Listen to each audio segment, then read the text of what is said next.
你知唔知喺美國有個地方日以繼夜咁樣運作，24小時不停咁樣喺度印銀紙，喺呢度每日就足足印成4億4千萬嘅美元。不過印銀紙只係頭盤，下一步先係戲肉。喺電腦裏面，美國每日仲會打個數61億嘅美元入呢個世界度。更癲嘅係，佢哋唔係唯一咁樣做嘅國家，成個世界嘅系統都默默咁樣將啲錢源源不絕咁樣整出嚟，係全球咁樣做埋同一樣嘢。人類每個月直接注入萬億嘅資金去我哋嘅金融系統度。但係咁多錢得唔得㗎？點解要整咁多出嚟？仲有最關鍵嘅問題係，咁大筆嘅錢究竟去咗邊？而有班人仲可以免費咁樣拎到呢筆錢。要解答呢個問題，我哋要快閃返去呢個歷史度睇一睇。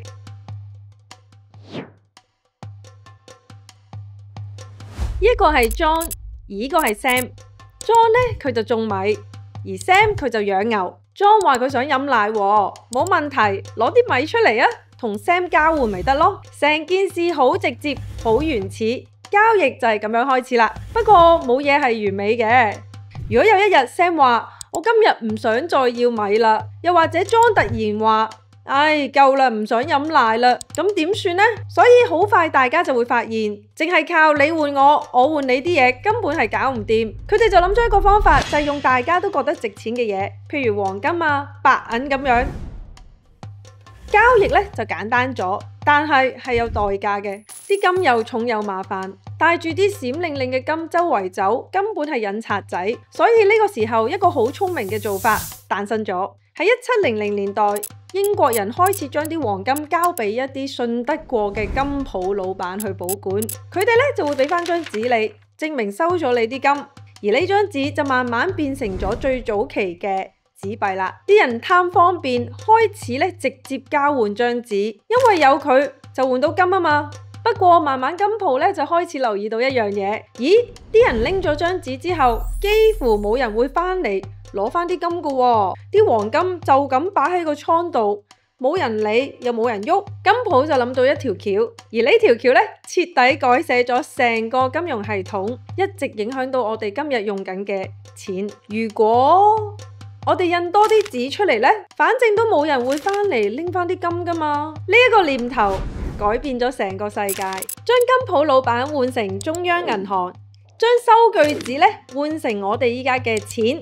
就係等於我哋今日用緊嘅貨幣系統嘅簡易版啦，亦即係我所講嘅 fractional reserve banking， 即係話銀行只係保留部分客戶嘅存款作為呢個準備金，其餘嘅存款呢就借出去幫銀行繼續賺錢，就係咁簡單。錢唔再需要用黃金嚟 back up， 憑空創造咗出嚟。你哋有冇發覺放錢喺銀行度賺得嗰啲利息，小市民呢？其實冇乜賺錢嘅同時，啲嘢又不停咁樣加價，咁可以點搞啊？其中一個解決方法呢，就係持續增加被動收入啦。我最近開始試用緊新加坡嘅投資平台 Syfe 嘅 App。Syfe 喺香港同埋新加坡都有牌照，全球擁有超過25萬個活躍用戶。如果你中意穩定收息，可以睇下定息寶呢一個投資工具。呢個係類似定期存款嘅方式，再通過 Syfe 投資喺香港一啲銀行嘅定期存款。依家佢哋嘅美元投資存款呢，就已經有高達4.3%啦。Syfe 同其他平台最唔同嘅地方就係投資者可以用極低嘅成本就享受到呢個 private banking 嘅服務。譬如定息寶啊 ，Syfe 同香港其他嘅銀行合作，可以拎到更好嘅利率。平時呢啲服務入場門檻呢，可能係講緊1000萬身家以上。依家喺屋企用手指篤幾下呢，就搞掂啦。定息寶亦都有港元嘅選擇，冇最低投資金額，而且可以自動幫你做複息再投資。成個 app 呢，一眼就睇到晒唔同嘅投資工具，譬如呢個每日計息、隨時提款嘅港元靈活寶，即係呢現金或者現金等值嘅貨幣基金，或者呢度有股票、債券基金等等，可以按翻你嘅回報目標同埋風險胃口，自己一站式咁樣整合成個 portfolio。Syfe 依家呢仲 offer 咗獨家優惠俾 Ringier 嘅觀眾，如果你存入1萬蚊嘅時候呢，就會有200蚊嘅現金回贈。5萬呢就有500，存得越多回贈越多。優惠咧淨係做1個月㗎咋。同時佢哋亦都做緊免外匯手續費3個月，優惠連結咧喺下面。咁我哋嘅世界係咪真係要印錢先得呢？用一個超簡單嘅方法去睇睇，假設成個市場淨係得1萬蚊，冇銀行、冇借貸，乜都冇，得返真真正正、實實在在嗰種同黃金對等嘅紙幣，去金鋪保證換得返金嘅錢。而市場入面呢，每個人都有2000蚊，大家開始做生意，互相交易。錢喺唔同人嘅手裏面流嚟流去，但你慢慢會發現啲錢開始集中喺其中一個人手上，最後其他人都冇錢啦，冇交易，成個經濟停頓。所以咁嘅方法喺現實係真係唔 work 嘅。但今次金鋪唔再單純咁樣幫你保存啲金啦，而係創造更多虛有嘅紙幣出嚟借俾人用。咁成個系統唔再單靠你個倉裏面有幾多黃金去支持，而係靠信任，信你呢個金鋪就得啦。啲人開始同金鋪老闆咧借紙幣，經濟慢慢又喐翻嚟啦。所以如果你想 keep 住成個經濟活躍，基本上我哋係冇得揀，就係要借錢俾人，等啲錢可以繼續喺市場上面流動。如果唔係，就會變成淨係得少數嘅人拎晒啲錢，但係市場咧再冇人生產產品，冇服務，就算到你有錢想買個包，都冇包喺度賣嘅時候，有錢人嘅錢最後都會變成冇價值啦。代入依家嚟講，喺經濟衰退或者放緩嘅時候，譬如疫情咁啊，中央銀行通常會加大呢個貨幣供應，鼓勵大家多啲消費、多啲投資，等成個經濟喐翻。但係每日印咁多錢，係咪真係有咁嘅需要呢？而最重要嘅係，究竟邊班人享受緊呢啲免費錢呢？喺度，我想你哋幫我一個忙，就係訂閱我哋 channel 啦。喺我哋嘅觀眾裏面呢，大約有45% 嘅觀眾已經訂閱咗。我希望呢個數字呢可以上到50%。你嘅一個訂閱唔單止幫到我哋 Ring Easier 走得更遠，對成個團隊嚟講仲係一個非常之大嘅鼓勵。唔該晒。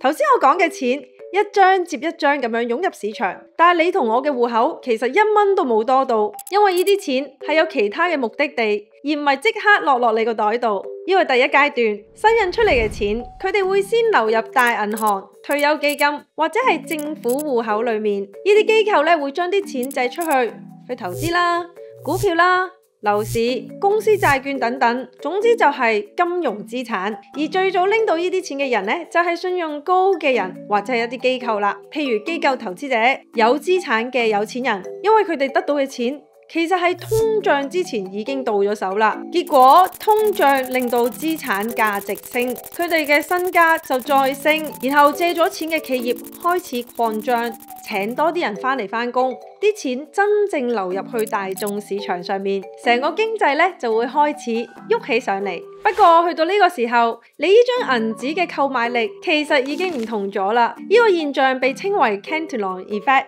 係由18世紀經濟學家Richard Cantillon 咧提出嘅。等我再解釋多啲，想象一下，有一間超靚嘅屋啱啱開始發售，開價咧係100萬美元，而呢間屋簡直係心目中嘅 Dream House。故事就喺度開始，當政府同埋中央銀行印銀紙，即係創造緊新嘅貨幣，呢啲錢唔係即刻落入你同我嘅袋裏面，第一手收到呢啲新錢嘅人係銀行或者係政府嘅承包商，一啲大公司。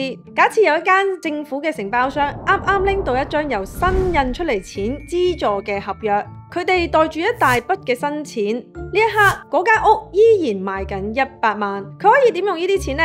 買樓、買股票、投資器材，或者請一啲顧問喺公司搞 project， 總之就係率先用到呢筆新錢，慢慢呢啲錢開始流出去啦，由銀行去到大公司、有錢人、對沖基金，最終咧佢哋請咗好多人返嚟幫佢哋做嘢，通過呢啲工資同埋消費，一步一步咁樣，最後流到好似我哋呢啲平民百姓嘅手上面。但當呢啲錢終於落到去我哋度，喺你同我嘅戶口入面嘅時候，其實出面嘅嘢已經唔同晒啦。嗰間原本賣緊100萬嘅屋，因為好多人爭，好多錢追住入市，已經升到200萬啦。我哋嘅人工先加咗個少少，戶口入面咧多咗即咁多嘅數，你就會以為自己哎呀，我終於多咗錢啦。但係現實係我哋唔係最早期接政府單嘅承包商，一早收到呢啲錢，佢哋早喺嗰間屋100萬嘅時候咧已經買咗落咗袋啦。計埋通脹，我哋所得嘅利益咧遠不及呢啲最先收到錢嘅人。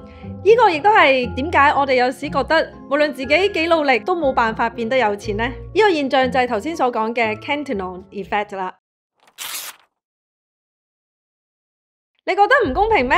仲有一樣更癲嘅嘢，呢個就係美國歷史上面第一次大規模咁樣印銀紙嘅數字，發生喺邊度？就係08年金融海嘯之後。Lehman Brothers, a 158-year-old firm, filed for bankruptcy. Lehman Brothers staff arrived at work in London this morning to be told the bank had been put into administration. 當時雷曼兄弟爆煲，全球第4大嘅投資銀行一夜之間冧咗。So in just 6 months, 3 of the 5 biggest independent firms on Wall Street have now disappeared. 好快，其他嘅金融機構咧都開始出事，成個金融系統好似骨牌咁，一間爆完又一間。政府見個勢唔對路喎，唯有印錢救市。點解要救佢哋？好簡單，因為銀行冧咗，咁嗰啲老百姓嘅錢點算啦？呢個亦都係我哋所講銀行大道咧，唔可以執笠，冇得唔救。但問題嚟啦，呢啲金融機構過去用我哋老百姓嘅錢去投資賺大錢，風險咧就喺我哋度。但係出事之後咧，又可以用免費嘅新錢救翻自己。難怪會有啲人話金融海嘯真正係被保住嘅人呢，唔係你，唔係我，亦都唔係普通嘅納稅人，而係坐喺呢個高層會議室，每年拎住幾百萬花紅嘅金融高層。咁呢場遊戲本應係公平㗎嘛，但係去到最後，只係得部分嘅人玩到尾，其他人呢只係陪跑。至於成個嘅制度係咪真係一個劇本，保護邊個、犧牲邊個，一早就已經定咗呢？咁呢方面呢，我就唔想太片面去定斷，咁啊留返俾你哋自己去解讀啦。Coronavirus officially hitting the The number US. of people who've died across the world is now more than 3 million. 去到2020年，疫情爆發，呢一次政府嘅做法有啲唔同喎。Was the early morning announcement the entire economy had been waiting for. The Senate has reached a bipartisan agreement on a historic relief package. 佢哋將啲錢直接派俾普通嘅市民，譬如失業援助金啊、派錢啊，幫人捱過呢個封城。政府為咗救市救人，用最快嘅速度印咗人類史上最多嘅新錢。但係你可能會諗，冇問題啦，反正大家都有份拎錢啊嘛。但係有樣嘢可能令你睇到眼都突埋，你睇下呢張圖。呢度清楚顯示喺2020到2021年之間發生咗啲咩事。呢度係全球最有錢嘅1%，即係每100個人裡面嘅最有錢嘅一個人，足足攞咗嗰一年新增嘅新錢嘅63%。係啊，你冇睇錯，係足足63%。跟住你睇下其他人，剩翻嗰99個人，即係分咗37%。再仔細啲望呢度，全球最底層嘅90% 嘅人，即係分到10% 嘅新錢，而且係包尾先分到。喺呢份報告裏面有一個數據更加誇張，由2020年起嗰2年裏面，全球最有錢嘅1% 嗰班人，足足攞咗26萬億嘅美元，即係全球其他嗰99% 嘅人所分得嘅2倍。億萬富豪咧，每日嘅資產增值係講緊27億美元，係每日啊。而我哋呢班普通人咧，我哋嘅人工咧升幅係慢過呢個物價，無論係油價、樓價、食物、租金，樣樣都升。所以啲人就話啦，日日都係糧尾。有錢人更加有錢，冇錢嘅人咧，連原地踏步咧都更加難。全球嘅財富距離咧喺短短2年裏面被拉得更加開，而呢啲新錢亦都令到股市、樓市全部一路咁樣升上去。咁政府係咪真係唔理我哋死活呢？好消息就係佢哋又唔係完全冇做嘢嘅。你哋可能聽過有啲咁嘅 term M0、M1、M2、M3，聽落去咧好似密碼咁。佢哋咧其實係講緊 money supply，即係市場上面有幾多錢。對中央銀行嚟講，呢一啲其實係經濟探熱針。呢啲數據就好似經濟裡面嘅體溫、血壓同埋心跳指數，可以幫佢哋去判斷成個經濟係咪健康，係咪應該要加油啊，定係要剎車。想像一下 M0、M1、M2、M3。係唔同嘅探熱針。如果 M2 同埋 M3 咧，佢上升嘅速度太快，即係代表市場上面太多錢啦，需求過熱，即係通脹風險極大。尤其是係 M3 係金融市場嘅流動性指標，反映緊一啲投資同埋大額融資嘅行為。而 M0 咧就係用嚟睇下貨幣基礎咧係咪健康啦。咁樣亦都會影響到銀行可以放出幾多錢出嚟做貸款。M1 反映緊成個經濟上面可以即刻使嘅錢，即係話咧同佢嘅消費活動咧密切相關啦。但係如果佢哋升得太慢或者唔增加，即係代表商業活動差，啲人可能失業。所以睇住呢啲探熱針，中央銀行咧就會用佢哋嚟決定要唔要加息，要唔要減息。OK， 咁 M0 係體溫，M1 係心跳，M2 係血壓，咁 M3 又係咩呢？佢係代表深層嘅脈搏，即係啲錢喺金融市場同埋大企業之間點樣流動。但係就喺2006年嘅時候，美國聯儲局咧就做咗一個好奇怪嘅決定，佢哋就話啦，由今日起我哋唔再公布 M3 啦，冇爆炸，冇災難，甚至冇太多人去關注，就好似個醫生突然之間同你講，我今日唔打算再幫你量脈搏啦，因為我覺得冇呢個必要去睇。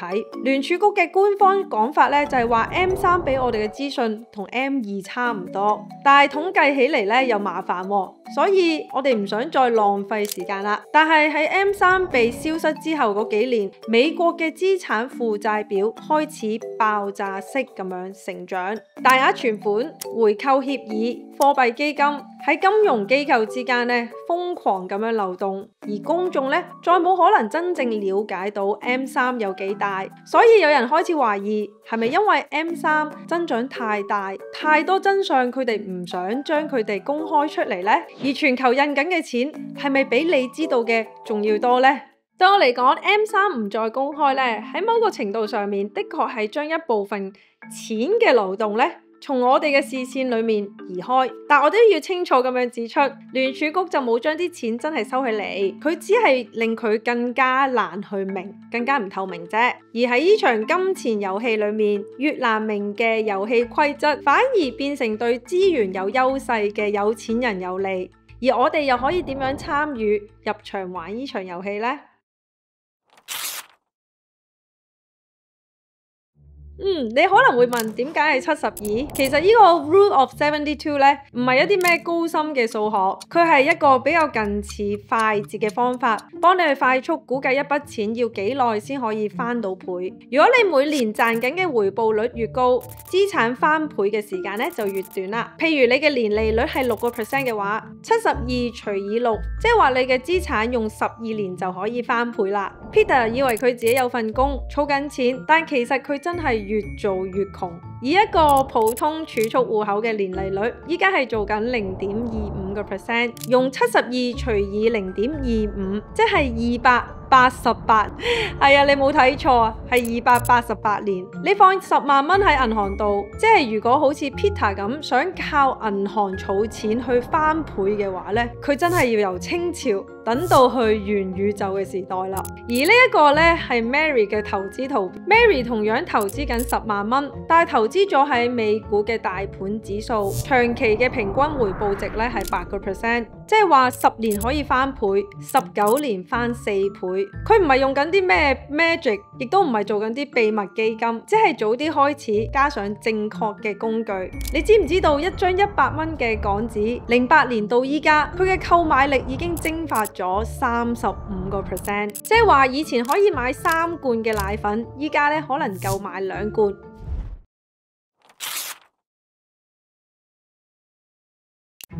QE 改變咗成個世界嘅遊戲規則，投資就唔係再係有錢人嘅專利啦。唔投資加埋通脹，即係咧自己主動放棄你嘅未來。投資咧亦都唔係等於日日炒股喎，對抗通脹其實有好多唔少嘅工具可以俾你選擇，視乎你自己嘅風險承受能力、時間長短，同埋咧你要資金嘅流動性有幾高啦。喺呢度我會講幾個專門可以對抗到通脹嘅投資工具。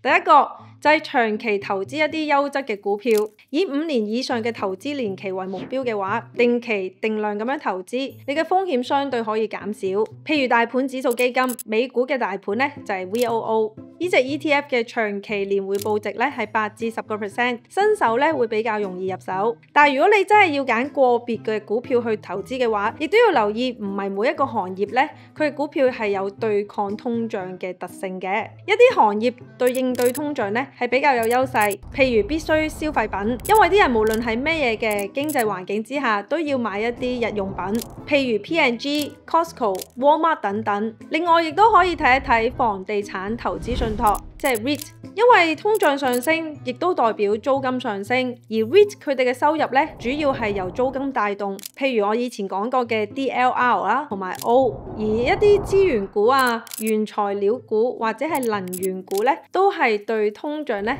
特別有利嘅，譬如銅啊、鋁啊、鋼鐵、農產品、肥料等等，原材料本身就係通脹嘅來源之一，佢哋嘅價格上升，即係話公司產品嘅價值咧亦都會升啦。一啲有嘅公司喺過去10年咧都派息穩定，通脹嘅時期甚至咧令到佢哋收入暴增。當然亦都可以留意有啲有定價能力嘅科技巨頭啦。雖然科技股就唔係傳統嘅抗通脹資產，但係某一啲科技公司咧係有壟斷地位，護城河又高，可以輕易加價，譬如蘋果、Microsoft、Google、Nvidia 等等。但係要買入個別公司嘅股票咧，就唔可以懶啦，記得要自己做足功課，譬如做估值、做數據分析等等啦。除咗股票之外，亦都可以留意黃金或者其他嘅貴金屬。黃金係避險資產，亦都係唔受制裁限制嘅商品。你可能唔知黃金嘅長期投資回報咧，其實係跑贏咗美股同埋香港樓市㗎。